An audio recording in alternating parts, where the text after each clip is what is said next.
बोले कामाख्या माई की आदि शक्ति मैया की, उज्जैन नगरी की, महाकाल माई की, चक्र शमशान की, छिपरा मैया की, जगत गुरु पंचानंद गिरी महाराज की, संत समाज की, दत्तात्रेय भगवान की, तारा माई की। आज समस्त अगहन मास और हमारी त्रयोदशी आज है, और त्रयोदशी, चौदस और पूर्णिमा ये विशेष माता लक्ष्मी के दिन है। और तंत्र साधनों के लिए बहुत बढ़िया विशेष चीज़ बता रहे हैं। तंत्र साधक जो लोग हैं आए हुए हैं, सब बच्चे आए हुए हैं और अपनी तंत्र साधना करने के लिए आए हैं कुछ, और कुछ लोग एक मास रहेंगे और कुछ लोग जाएंगे। पूष महीने में जो है तांत्रिकों का विशेष दिन है। आप लोगों ने सुना होगा पूष मास में कोई शुभ कार्य नहीं होते हैं, ब्राह्मण ना यज्ञ करते हैं, ना हवन करते हैं, ना पूजा करते हैं। आपने सुना होगा देवताओं का भोग ही यज्ञ हवन है।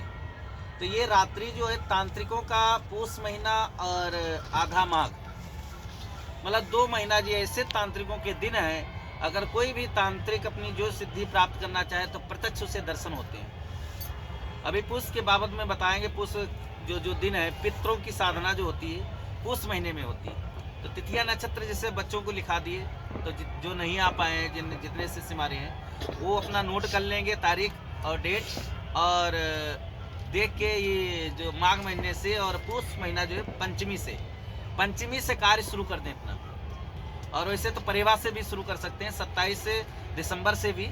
और अगर 27 दिसंबर से नहीं करते हैं तो आपकी जो पंचमी पड़ती है शायद कई तारीख को पड़ती है, 1 जनवरी से शुरू कर सकते हैं। तो इनमें तिथि और नक्षत्र बहुत बलवान दिए गए हैं। तो इसमें क्या होता है, जब हम साधना करते हैं, मूल साधना क्या है, आत्मज्ञान, मतलब ईश्वर का चक्र एक बनता है बहुत बड़ा। तो ईश्वर के चक्र में यहाँ ये 4 जैसे वर्षा बताया गया है, गर्मी बताई गई है, और ठंडा बताया गया है। वर्षा हो गई और ठंडा, ये अभी ठंडा तो चल ही रहा है, फिर गर्मी आएगी, फिर वर्षा होगी। तो ये 4 दिशाएं बताई गई, पूरा पश्चिम उत्तर दक्षिण 4 वेद बताए गए। तो ये जो महीना है ठंडक का, इनमें यक्षिणी, योगिनी, परियां, बैताल, और यक्षिणी होती, बैताल, वीर, 52 वीरों में से कोई भी सिद्धि कर सकते हो। और गुप्त शक्ति अगर प्राप्त करना है तो इसमें तारा का दिन है। ये गुप्त नवरात्रि रावण करता था। तो गुप्त शक्तियों में से अगर गुप्त नवरात्रि ये जो कोई अगर करता है तो माँ तारा की स्वयं सिद्धि प्राप्त होती। तारा कवच करने के बाद में, त्रिलोक विजय तारा कवच अगर कर लिया 9 दिन, तो उसको कोई जीवन में मार ही नहीं सकता है।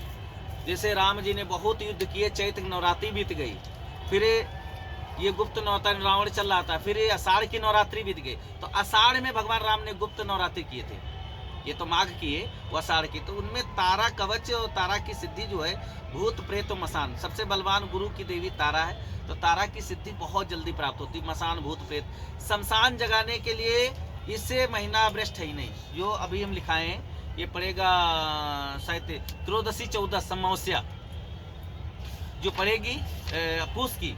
तो पूष में 3 दिन में मसान जागृत होती है।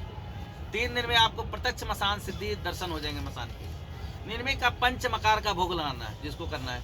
अब मसान जगाने के लिए गुरु की जरूरत पड़ती है। तो गुरु जो लोग सीखे हैं उनके लिए तो जानते हैं कि कपड़े हटा के, भस्म लगा के, और पंच मकार का अपना 1 लीटर दारू से अभिषेक करना है। पंच फल, पंच मीठा, केला का पत्ता चाहिए, वहाँ कोई बर्तन नहीं चाहिए, तो मिट्टी के बर्तन चाहिए, अगरबत्ती चाहिए, चारों तरफ लगा के दीपक, चौमुखा दीपक जलाइए, और अपना जो चिमटा गाड़ दीजिए, गुरु का मंत्र कवच चारों तरफ घेर के बैठ जाइए।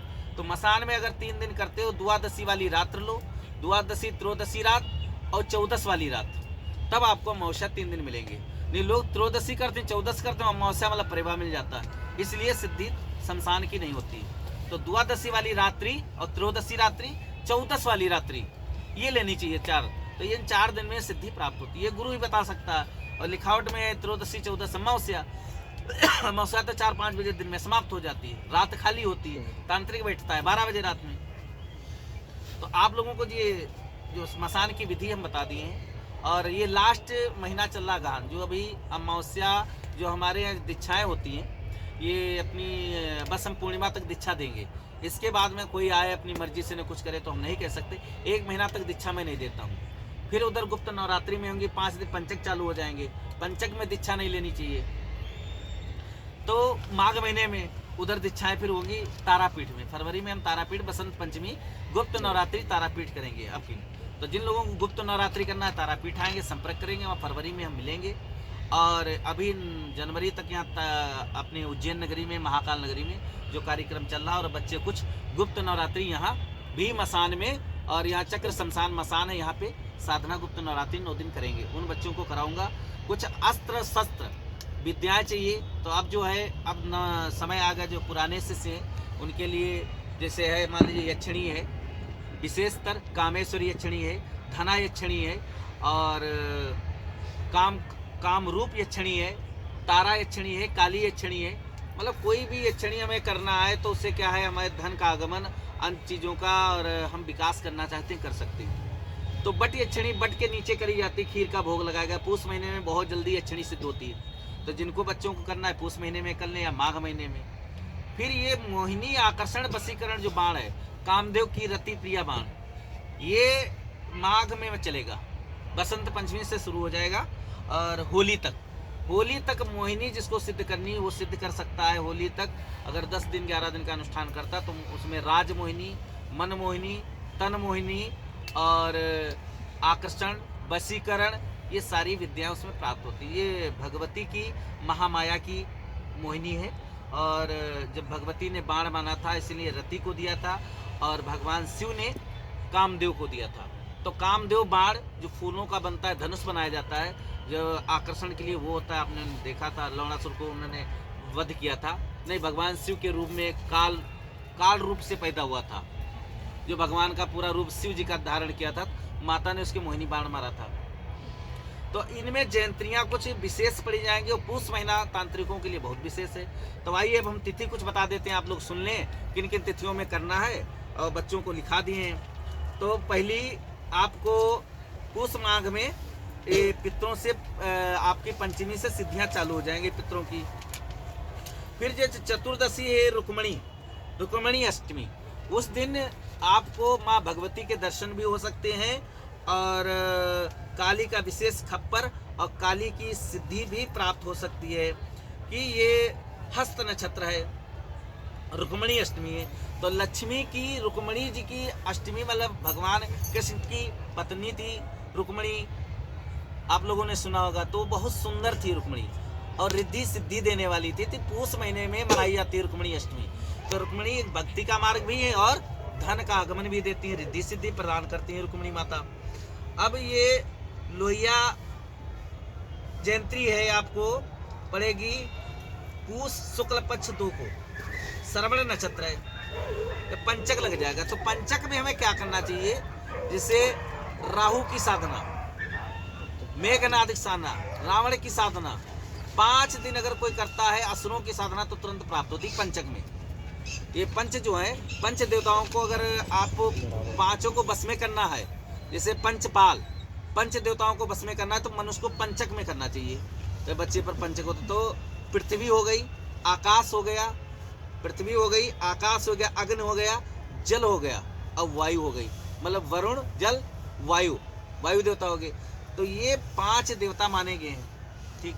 तो पंचपाल देवताओं में आते हैं। तो 5 तत्वों से मेरा शरीर बना हुआ है, तो 5 तत्व अगर हमको बस में करना है तो पंचक में मनुष्य को करना चाहिए। ये पंचक की साधना है, बहुत बढ़िया, विशेष पूस में है, इसकी कर सकते हो। दूसरी बात आपको बताते हैं, पंचक समाप्त हो जाएगा आपका 17 तारीख को। ये आपका हो गया 17 जनवरी को है, कितने 17 क्या लिखा रहा है, पूस शुक्ल पक्ष। हाँ, पंचक समाप्त होगा 18 तारीख को। ये आपका पंचक समाप्त हो जाएगा 8:17 पे, 8 तारीख को, 18 जनवरी को। अब इसके बाद में विशेष साधनाएं हमने बताई पूस में, पूस पूर्णिमा।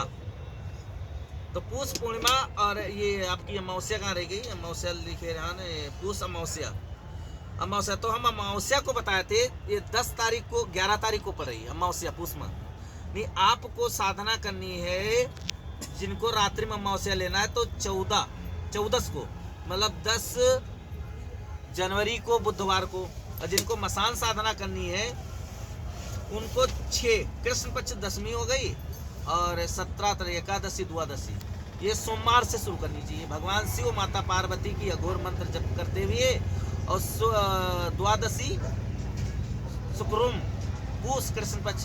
तो 8 जनवरी से आप शुरू कर सकते हो मसान सिद्धि के लिए। मसान है, पित्र है, जो है साधना करनी चाहिए आपको। कई तारीख तक 10 तारीख तक रात्रि तक। 11 तारीख अमावस्या के दिन में हवन करना है, वो कर लो तारा माँ का। और मारण प्रयोग उच्चाटन ये सब 10 तारीख को ही विशेष मूल नक्षत्र में होंगे। मूल नक्षत्र बुधवार है, उस दिन ये कार्य उल्टे कार्य और पितरों की सिद्धि मूल नक्षत्र में होती है। तो ये मूल नक्षत्र हो गया आपका। अब पंचक शुरू हो गया, आपको बता ही दिए। अब 25 तारीख को पूर्णिमा है, तो 25 पूर्णिमा में जो सात्विक पित्र है वो तुरंत प्रकट होते हैं। खीर पूड़ी का भोग दीजिए। कई तारीख को रात्र में करना है, तो शुक्र 24 तारीख को, 24 जनवरी को। और गणेश जी की सिद्धि करनी है तंत्र में रिद्धि सिद्धि, तो पूस महीने में 29 जनवरी को करना चाहिए। एक गणेश चतुर्दशी पड़ती है, संकट चतुर्दशी भी है। तो भगवान जो संकट मोचन गणेश हैं वो संकट दूर करते हैं पूस महीने में। उनको भोग खीर का हम लगाते हैं, आग की लकड़ी से हवन करते हैं। ओम गंगणपते नमः या रिद्धि सिद्धि नमः, तो इससे करते हैं ओम गंगणपते स्वाहा। ओम गंगणपते स्वाहा इसी मंत्र से कर लो, या गणेश जी का जो मंत्र है उससे आप करिए। आग की लकड़ी लगाइए और दिन में करिए हवन। तो आपको सूर्य उगने से और सूर्यास्त के पहले कर लेना चाहिए।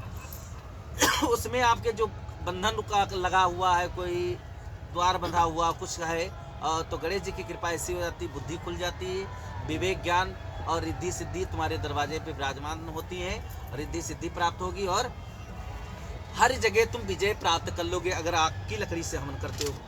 तो हम फरवरी तक इसमें बता रहे हैं आप लोगों को वीडियो में, और फिर बाकी तो बताते रहेंगे, वीडियो बनाएंगे सबकी अलग अलग।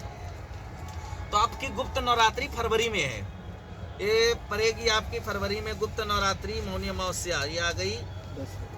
गुप्त नवरात्रि 10 फरवरी को। तो 10 फरवरी को गुप्त नवरात्रि है, पंचक है। तो हमें 11:38 से पहले कर लेनी पूजा। जिनको घट स्थापना करना 11:38 से। अब इनमें हमें गुप्त तंत्र करना है, मतलब इस तंत्र को कोई देखे ना। हम जहाँ बैठे तो हमारी पूजा पाठ हवन को कोई ना देखे। जो हमें सिद्धि करनी है उस पर किसी की दृष्टि नहीं पड़नी चाहिए। बच्चा हो, बेटी हो, पत्नी हो, भाई हो, बंधु हो, चाहे हमारा भले कोई तांत्रिक भी कोई आ जाए, गुरु को छोड़ के, गुरु के अलावा कोई नहीं पास में बैठना चाहिए। तब ये तुमको तंत्र गुप्त नवरात्रि और करके और वहीं हवन कुंड बना लीजिए। उसमें थोड़ा गोबर की कंडी ले लो, ये ले लो। जैसे 7 बहिनी जगदम्बा 9 दिन में तुरंत सिद्धि प्राप्त होती 7 बहिनी जगदम्बा की। और तारा की सिद्धि कर लो गुप्त नवरात्रि में। एक कवच तारा का मंत्र मूल और विनोद करो ये। और इस दिन आपको गुप्त नवरात्रि में महाकाली की सिद्धि प्राप्त होती है और छिन्नमस्तिका का भी सिद्धि प्राप्त होती है। धूमावती की विशेष सिद्धि प्राप्त होती है इसमें। ये धूमावती माँ का गुप्त नवरात्रि जो कर लेता है उसके 10 द्वार खुल जाते हैं। महाराणी विद्या सब चीज में धूमावती पहला नंबर है। तो ये धूमावती की हो गई इस दिन। और वीर की है, 52 वीरों की सिद्धि होती है इसमें, भैरव की भी सिद्धि होती है। तो जो करना है जिसको वो क्रिया गुप्त नवरात्रि में अपना कवच पहले सिद्ध करें। साथ ही साथ रोज पाठ कवच का करना चाहिए। तारा का कवच गुप्त नवरात्रि में पहले छोटा कर लो, बड़ा कर लो। 9 दिन तारा कवच आप पाठ करोगे, पूजन करोगे और हवन पे भी हवन कवच से करेंगे। वो कवच तुम्हारा कहीं भी जाओगे अगर तुमको एक बार पढ़ दिए तो कोई तंत्र मंत्र कभी नहीं चल सकता है। तो आपको गुप्त नवरात्रि की विधि बता दिए, फिर इसके बाद मिलेंगे और आपको तिथियां बताई, विधि बताई। और जितने बच्चे थे हमारे आए थे, ये सारे बच्चे बैठे हैं, पूना से आए हैं, कुछ यहाँ से आए हैं, मुंबई से, पूना के हैं, और इधर अघोरी लोग बैठे हैं। ये अभी सब नए बच्चे आए हैं। अभी ये हमारा तारीख आज है, क्या तारीख है? 24 दिसंबर में से विराजमान है। नए वर्ष का इंतजार कर रहे हैं। तो 25-26 तारीख को अभिषेक होगा, बच्चों का दीक्षाएं होंगी। और कुछ लोग पुराने भी बैठे हैं जो नवरात्रि कर रहे हैं। और साथ में जितने बच्चे आप लोगों ने देखा, अब आइए, आज लास्ट हमारी दीक्षा है। ये आपकी 26-26 तारीख को 26 दिसंबर की लास्ट दीक्षा है। और उसके बाद में फिर तारापीठ में दीक्षाएं होंगी 26 जनवरी के बाद, मतलब 26 जनवरी फरवरी में दीक्षा होंगी तारापीठ में। हम मिलते हैं तारापीठ। जय माँ कामाख्या। जगत गुरु पंचानन शिष्य हिमालय गिरी कामाख्या थानापति। और तंत्र दीक्षा, कोई भी तंत्र दीक्षाएं जितनी बताई वो सबको मिलेंगी, संपर्क करिए। और जय माँ कामाख्या। हर हर महादेव।